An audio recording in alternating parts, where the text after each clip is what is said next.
Hi guys, this is Bell Channel 2018 and welcome back to my vlog.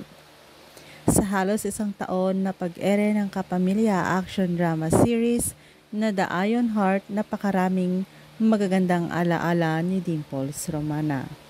Bukod sa napakagandang role na ginampanan niya sa programa, hindi rin niya makakalimutan ang buong cast ng production dahil parang tunay na pamilya ang naging turingan nila sa isa't isa. Sa grand finale press con ng The Iron Heart na pinagbibidahan ni Richard Gutierrez, natanong si Dimples kung ano-ano ang mga kaganapan sa kanilang shooting ang talagang nagmarka sa kanya. Yung pinaka-memorable sa akin is yung ang dami na kasi, pero yung pinaka-memorable is yung siguro when we all eat together.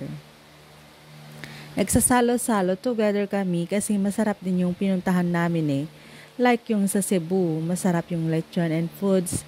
And then Iloilo, masarap yung siopaw.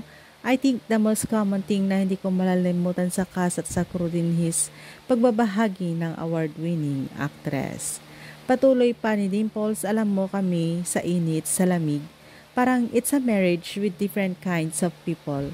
It's very good group of nice people who came together, who celebrate with one another and all our gifts together.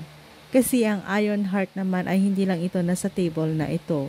Mostly, alam mo yung mga stunt women and men namin, they take up more than half of what we even done here. Kung hindi namin tatalunin, sila ang tatalon. Pag hindi namin kaya humiga, sila yung hihiga. Ako, if you ask me, they are more than a hero than we are here. Yan yung hindi ko makakalimutan. Kasi we know them by name, ang pagpupugay pa ng aktres sa mga kasamahan nila sa serye na tumagal din mahigit ng 11 months. Isa pa sa mga memorable moments ni Dimples while doing The Iron Heart ay ang mga off-cam chikahan at kurita nila ng kanyang collab team sa series na si Christian Vasquez. So I just wanted to let you know na yun yung mga hindi ko makakalimutang moments. Talagang bukod sa banding naming lahat, alam mo kung bakit? Si Kuya Christian ang pinakamahiyain na hambog na makikilala mo.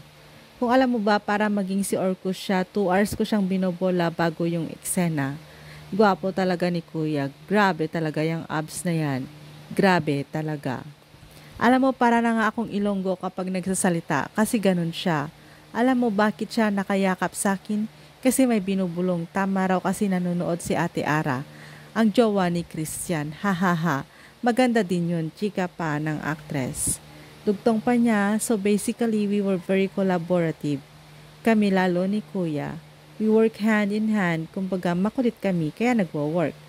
Kaya lang syempre palagi kaming nasa pagsasabihan kasi sa mga eksenang seryoso, kaya sinasabi nila ni Direk na wala mo ng Orcus at Celine dito na makulit.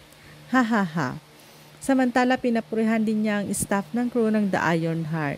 We will not forget, it is not only the people you can see on screen who work hard for the show, but even the one who cannot see, especially the ones you cannot see. They really work hard, and all the staff and crew din na coming from Iloilo and Cebu. And syempre, all the women din of all the star creatives. Wala sila rito kasi na sa Can't Buy Me My Love. Wala sila rito, nasa Don Bell na sila, nagtatrabaho na sila ulit. Ang sepa ni Dimples na ang tinutukoy ay ang bagong serye ni Bel Mariano at Donnie Pangilinan. Thanks guys for watching and God bless everyone.